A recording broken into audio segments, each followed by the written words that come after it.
Welcome to Real Estate of Mind, a Farming Group podcast.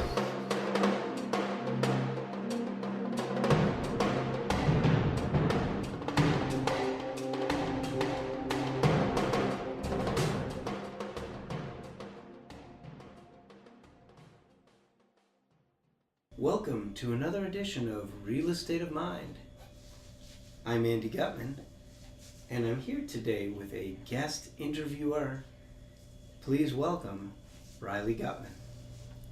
Riley, welcome to the Farming Group Leadership Minute. Thanks so much for agreeing to be our guest interviewer today. And I understand you have a series of questions for me about leadership. Why don't we get started with your first question? Sure. What made you decide to pursue real estate as a career? I'm glad you asked me that. So for me, real estate was something that I fell into. I actually was going into public accounting. And when I got out of school, there were no public accounting jobs. I worked a lot of side jobs right out of school until I found a wonderful commercial real estate company to work for. And I just fell in love with the business. To me, it was just an incredible thing. Nothing I had ever thought about, but I found everything in the world touches real estate.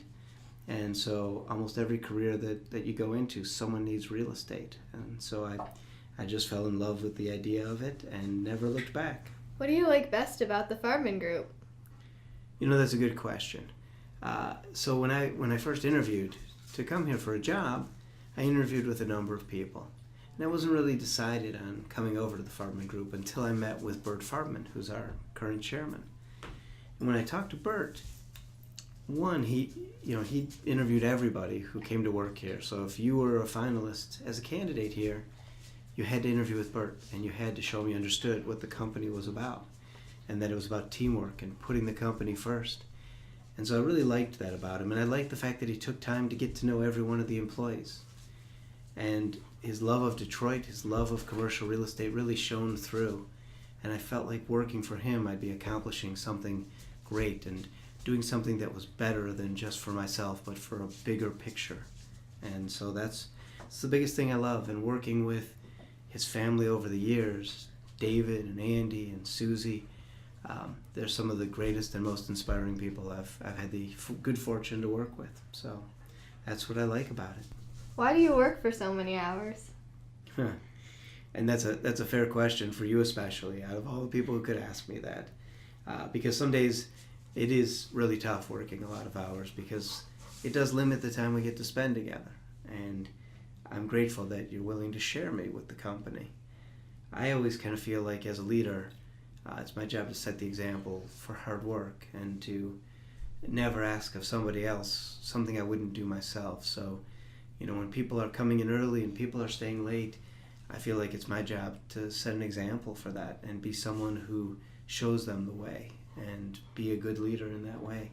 But it's not easy some days when I know, I don't get to see you till late at night, and some days I drag you in here like on a Sunday to do an interview with me, and it means the world to me that you understand that, and that hopefully you're learning something about the business world through what I'm teaching. What advice would you give to someone who's thinking about going into business? I think for anyone who's going into any job, the best advice I can give is try to find something you love. And if you fall into a job that you don't love, find another job. Because at least more times than not, you should love what you do and look forward to it. And I say that more times than not because if there's never going to be a job that's perfect. There's never one where you love every day or every minute or every meeting. But I've often found that I really truly fell in love with being a part of commercial real estate, and I thought it was just the coolest business you could get into. And so my advice to anyone going into business or going into any kind of occupation is think about whether you really enjoy it or you're doing it because someone told you it's the right thing to do. I know initially I went into accounting. That was my career because I was raised to think that's a good stable job and I'd always be able to provide for my family. But I didn't love it as much as I love commercial real estate, and I think I'm better at commercial real estate than I ever was at accounting. So. Anything else you think the listeners should know about leadership or business? I that's a fair question. So I think if I had anything else to ask or to say, it would be that, leadership is not popularity. It's not always a fun thing to do. You make decisions that affect people's lives daily. I look at leadership as the ability to create and save jobs and care about the people that come in and work hard for you every day. And, I wouldn't trade being a leader for anything in the world except maybe more time with my daughter. But that's what I would tell you is that I think, some days people look at leadership and they go, well, I can't say this to someone because that's my friend or something like that. But being a leader means at times you have to do things that you don't like. You have to not only provide positive feedback, but you have to provide, feedback on things that aren't going right. And people don't always like that, and they don't always like you for that. So if you decide you want to be a leader in life, you've got to know it's not a popularity contest. And you've got to be comfortable thinking you're making a positive difference for the company, for the people who work hard every day, for your clients. And that to me is what leadership's really about. And more than that, I want to thank you for taking the time to come in here with me in the office on Sunday.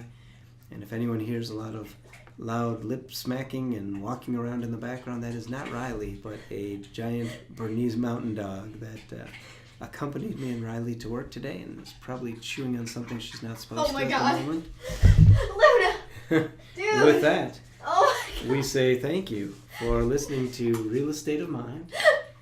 We'll see you in another episode while we discipline our dog Luna. Help. Join us next time for another wonderful edition of Real Estate of Mind, a Farbman Group podcast.